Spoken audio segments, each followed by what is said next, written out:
Come dicono quelli bravi, facciamo un recap. Era Natale 2020, la mattina di Natale 2020, era passato un mese da quando avevo aperto Talk qui su YouTube e avevo pensato di festeggiare il Natale con i primi iscritti con 4 puntate programmate tutte di mattina alle 9, alle 10, alle 11 e alle 12 sulla storia di 4 maison diverse. La puntata delle ore 12 era dedicata a Panerai, un marchio che ha sempre diviso e ha sempre appassionato tutti i curiosi e tutti i collezionisti di orologi. Un marchio sicuramente controverso anche grazie o a causa della sua storia che inizia nei primi anni del secolo ed è indissolubilmente legata alla Regia Marina Militare Italiana. Insomma, un marchio di cui sicuramente vale sempre la pena parlare. E in questo recap volevo riproporvi questo video che mi appassionò tanto registrare. Quindi, senza perdere tempo, io ve lo ripropongo e poi vorrei sapere nei commenti la vostra su questo marchio tutto italiano, o quasi. Iniziamo.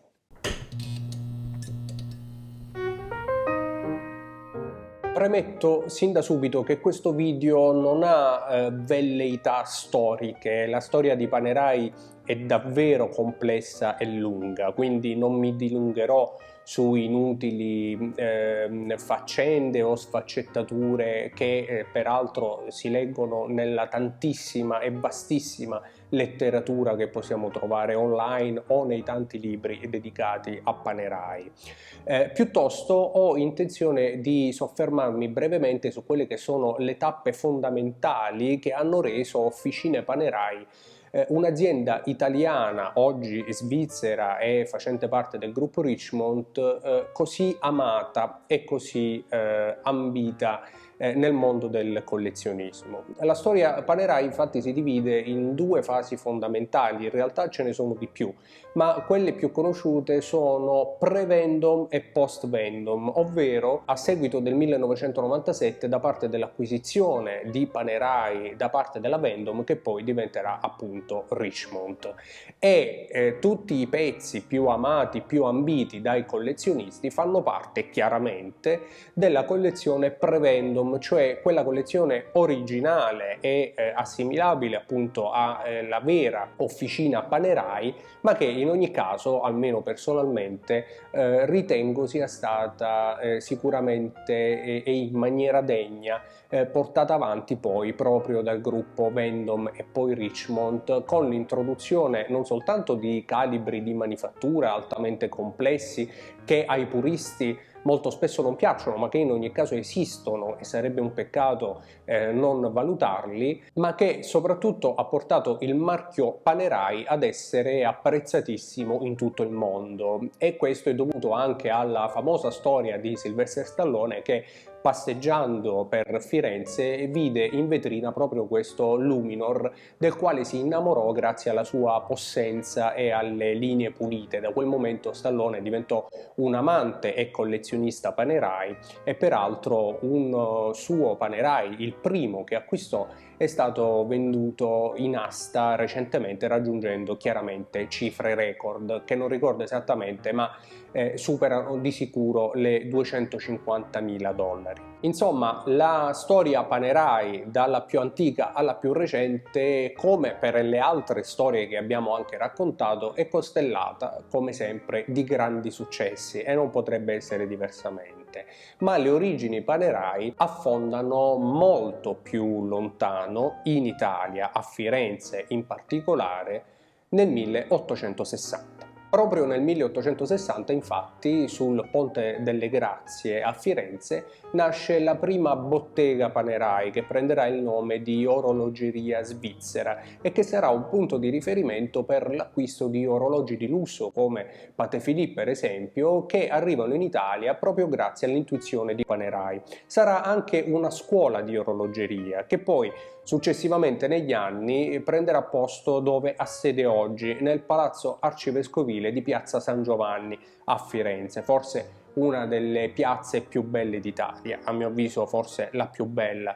in assoluto. Tra le tante intuizioni di Panerai c'è il brevetto del Radiomir nel 1916, è un brevetto effettivamente depositato e registrato e che servirà a soddisfare quelle che erano le richieste della Regia Marina con la quale Panerai già collaborava. Il Radiomir, come sicuramente saprete, fu la prima pasta luminescente che venne utilizzata per rendere visibili sott'acqua e al buio gli indici degli orologi, per quanto fosse altamente pericoloso e cancerogeno, e lo è ancora oggi perché il radio purtroppo decade dopo migliaia di anni, quindi se avete degli orologi a radio fate attenzione. Comunque ne parleremo molto più approfonditamente in una puntata dedicata proprio agli isotopi radioattivi che rendevano luminescenti gli orologi. Ma torniamo a Panerai. Il Radiomir nel 1916 è un'intuizione, è un'invenzione brevettata da parte di Panerai e che riscuoterà grandissimo successo per tutti quelli che erano gli strumenti di misura Panerai. Quest'ultima infatti non realizzava soltanto i Radiomir, quindi i grandi orologi da polso per la Regia Marina, ma anche tantissimi altri strumenti di precisione, come ad esempio bussole, profondimetri e anche strumenti per prendere la mira, quindi dei veri e propri mirini che grazie al Radiomir era possibile utilizzare anche di notte. I primi prototipi del Radiomir arrivano nel 1936, come dice anche il sito Panerai, alla vigilia della Seconda Guerra Mondiale, e saranno caratterizzati da stilemi che oggi sono famosissimi. Cassa a cuscino di grandi dimensioni da 47 mm, indici luminescenti, anse a filo saldate in maniera tale da essere ancora più resistenti agli urti, e chiaramente il Radiomir che rendeva luminosi anche di notte questi famosi e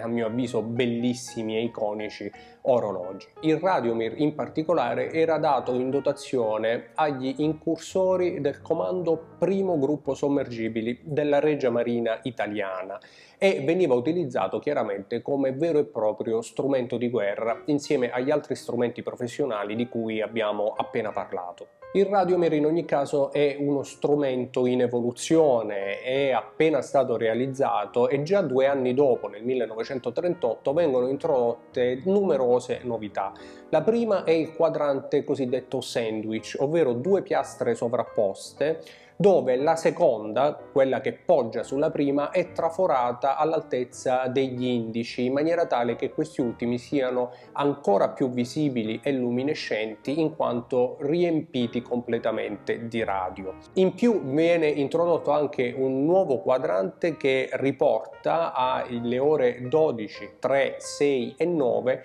gli indici a numeri arabi, a differenza invece degli altri indici che rimangono a bastoni. Ad ogni modo le necessità della Regia Marina italiana chiaramente aumentano, e anche in virtù del fatto che Panerai realizza degli strumenti sempre più precisi e sempre più affidabili. E così nel 1940 la famosa cassa Radiomir a cuscino di cui abbiamo appena parlato subisce delle importanti variazioni che portano alla cassa del moderno Luminor, dove la particolarità principale sarà quella di ricavare le anse dell'orologio direttamente dalla cassa, in maniera tale da renderlo non soltanto estremamente robusto, ma praticamente indistruttibile agli strappi. E così questa cassa consente anche di ottenere delle specifiche di impermeabilità ancora maggiori, in maniera tale da poter sopportare tutti quei lavori ai quali gli orologi vengono sottoposti dai militari.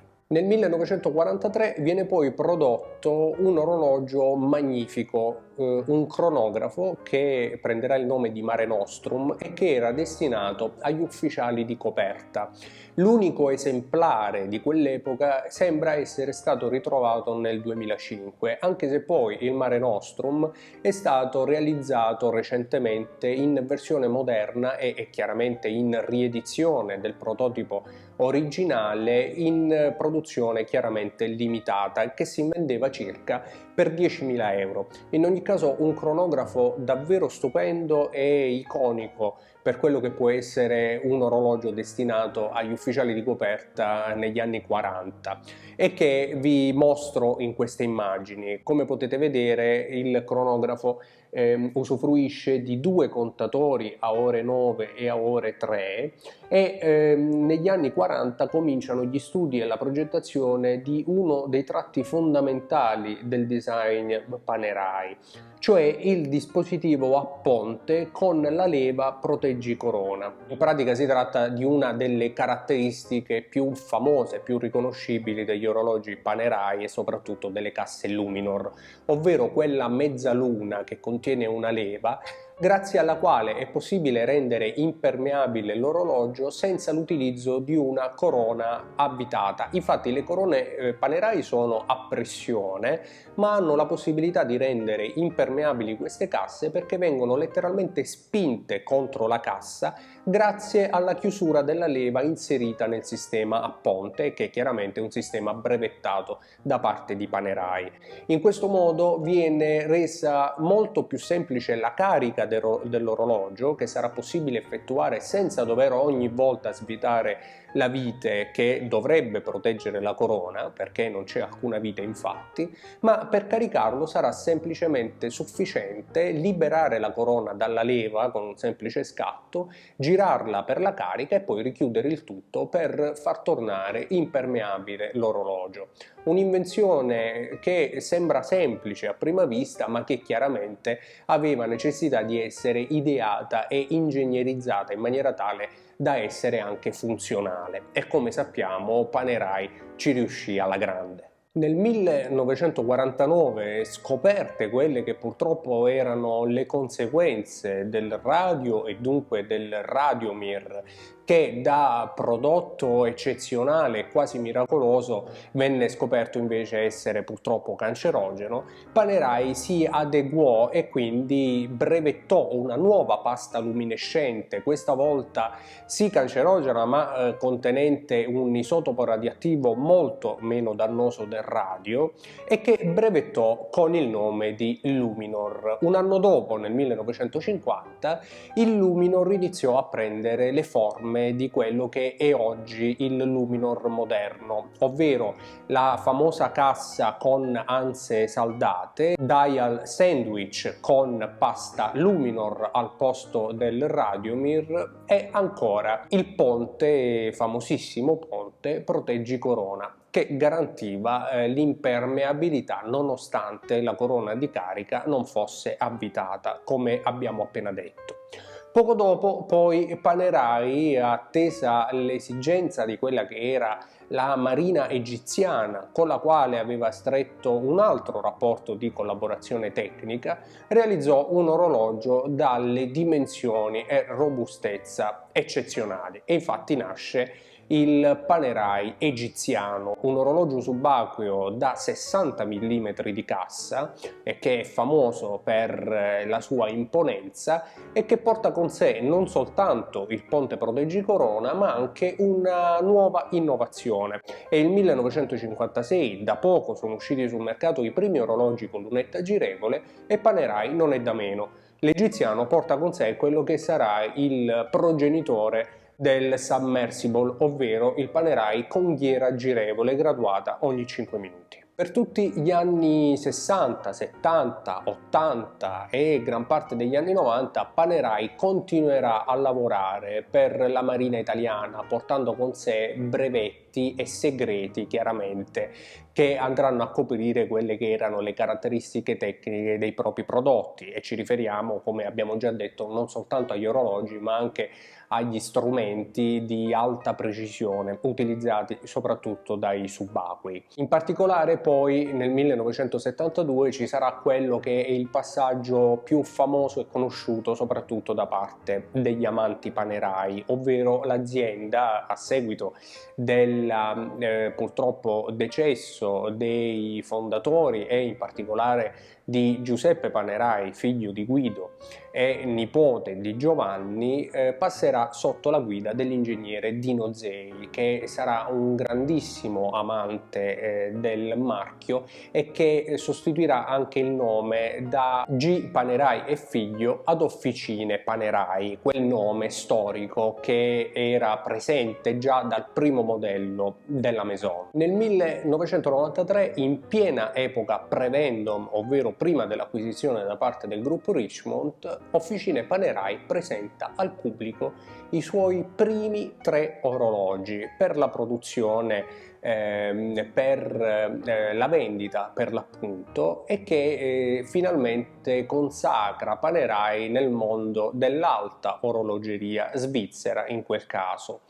E quindi Panerai finalmente raggiunge il proprio pubblico fino al 1997, momento in cui verrà acquisita da Richemont, per poi, possiamo dire, effettivamente esplodere sul mercato ed essere effettivamente consacrata nell'Olimpo dell'altissima orologeria svizzera, così come è oggi, anche con calibri elaboratissimi e tourbillon ad esempio di manifattura. Bene, questo è ciò che è stata ed è oggi Officine Panerai, ma la storia di Panerai non passa soltanto da semplici orologi, che semplici non sono, ma passa soprattutto dalla storia che quegli orologi hanno fatto al polso di uomini che molto spesso sono stati molto coraggiosi e perfino degli eroi. E infatti è riduttivo parlare di Panerai e riferirci a questa maison soltanto parlando di orologi.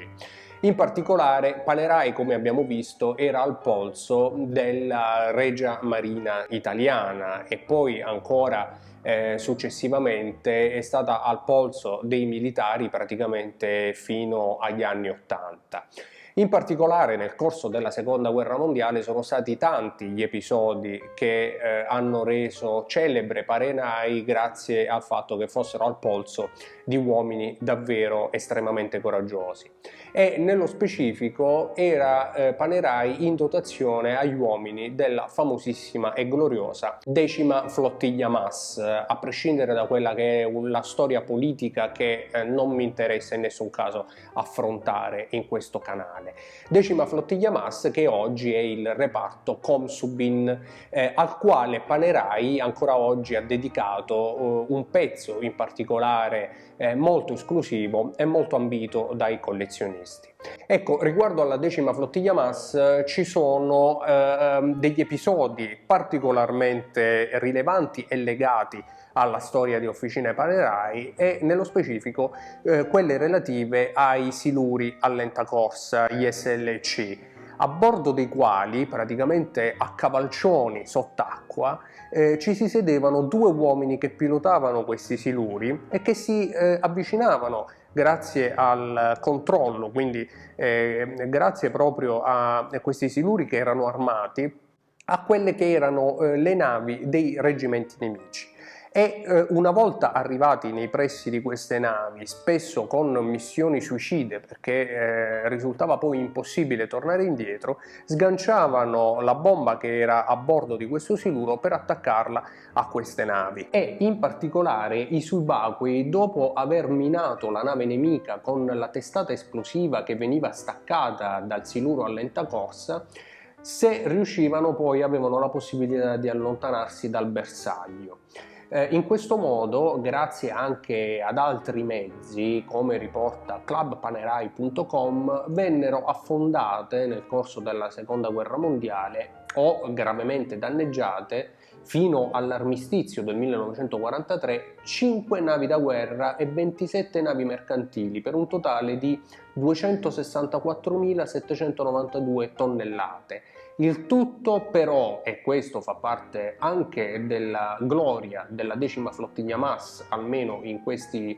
frangenti, senza mai uccidere nessuno, ottenendo infatti 33 medaglie d'oro. Il siluro a lenta corsa fu ideato nel 1935 da Tesei e veniva anche chiamato maiale per la sua forma che ricordava un po' l'animale. In ogni caso fu uno strumento di guerra, sì è vero, però oggi, dimenticando quello che è stato il regime e quella che è stata la seconda guerra mondiale, ripeto, per quanto qui non ci interessi, ci consente di raccontare delle fantastiche storie portate avanti, realizzate dai nostri militari con al polso nostri orologi del tutto italiani. Insomma, la storia di Panerai non è soltanto orologi, ma è soprattutto eroismo e anche grande romanticismo per quello che sono state le gesta dei nostri militari e della Regia Marina italiana. Io in particolare sono un amante di Panerai, ripeto, non sono un grandissimo esperto, però non posso che apprezzarne e ammirarne la storia e soprattutto ritengo anche che la cassa Luminor in particolare, nonostante da 44 mm, mi stia benissimo al polso, pur essendo un polso da 17,5 cm. E infatti ogni Panerai va sicuramente provato prima di giudicarlo e vi consiglio caldamente di farlo perché potreste rimanerne stupiti.